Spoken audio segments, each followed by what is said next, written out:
Today's Q&A is about lactose, and the question is, what is lactose, and is it milchiks?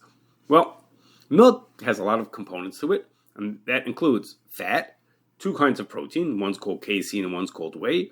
It also has water, of course, calcium, and a kind of a sugar which is called lactose. Now, the way you make cheese is you add rennet or an acid, like something like vinegar. You add rennet or acid to the milk. It causes the casein protein and the fat to clump together into what we call cheese. And it leaves behind a grayish liquid, and in that liquid is water, whey, calcium, and lactose. Now, that liquid that gets left behind, you could filter it to get the whey part of it separated from everything else, and then you dry the whey part that you just separated into a powder, which is sold as whey protein. Okay, now after you've separated the whey out of it, there's still liquid left behind, and that liquid contains in it a couple of things, including lactose. And if you get rid of the water from that liquid, basically you boil the water out of it, you're going to be left with plain lactose. Now, the most obvious thing about lactose is that it comes from milk, and therefore it's milchiks, it's dairy. Now, that just to throw in here, lactose is not the same as lactic acid. Lactic acid sounds similar to lactose, but it has nothing to do with milk, and it's powerful. Anyhow, now it's obviously to us it's obvious that the lactose is milchiks because it comes from milk. However, what most people might not realize is that I mentioned it took two separations to get the lactose out of the milk. First, we had to separate the cheese part, leaving the liquid, a grayish liquid behind. Then we separated that liquid to get the whey out, and we got the lactose out of it. So it's only considered milchiks midrabanan. And Poskim call that mei chalav. It's the water from milk. It takes two separations to get to it from the milk. Now, that sounds like an interesting idea, okay? It sounds very academic, but actually has a very practical applications as follows. A person is not allowed to eat milk and meat together. They're also not allowed to have hana, any benefit from milk and meat which were cooked together. But that iser hana only applies if the mixture was basar b'chalav midaraisa. Well, since lactose is only milchiks and drabanan, if you have a food that contains meat and lactose and there's no other milchiks mixed into it, that mixture would not be asur b'hana. You wouldn't be allowed to eat it, but you would be allowed to have hana from it. And a common example of that is pet food.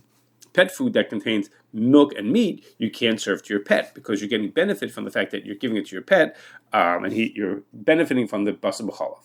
However, if the only dairy ingredient in there is lactose, then you would be allowed to give it to the pet because you wouldn't be allowed to eat it. Well, you can't eat it because it's treif anyhow, but you wouldn't be allowed to eat it because it's basar b'chalav. But from the perspective of hana, it would be allowed to have it. And then, just while we're on the topic of that isra hana for pets, another type of basar b'chalav, which is only asur d'Rabbanan, is when the meat portion is actually just poultry.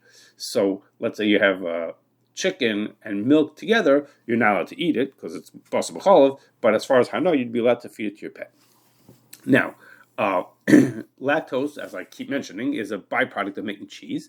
In order for cheese to be kosher, a Jewish person has to be present and participate in the making of that cheese. And if you don't make it, then it's called, if a yid is not part of it, then it's called gvinas akum and the cheese is treif.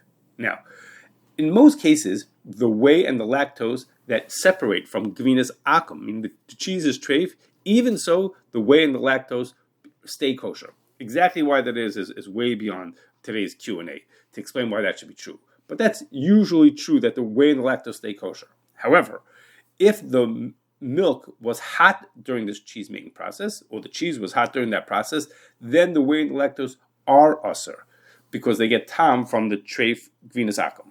So it's not very common, but it's one of the reasons why lactose needs hashgacha is to make sure that it didn't come from cheese which was made above Yad Sledis at a temperature which would make the lactose treif. Now, last just to talk about is that lactose is a common ingredient in chewable and swallowable tablets, and typically they don't have hashgacha to them. And so it raises questions with people who are sick and who want to take this medicine. Do they have to be concerned that the lactose is not kosher? What happens if they only eat chalav Yisrael? Should they worry about that? There's a tshuva from Rabbi Yashav about that. Can they take these tablets that are made from lactose if they ate meat within the past 6 hours? So all of those kind of questions are ones that need to be addressed to your local rabbi, who's going to think about the kashrus and the halacha concerns about what you're doing, which is potentially wrong, together with the needs and the kulas that might be appropriate for someone with whatever medical condition the person is dealing with.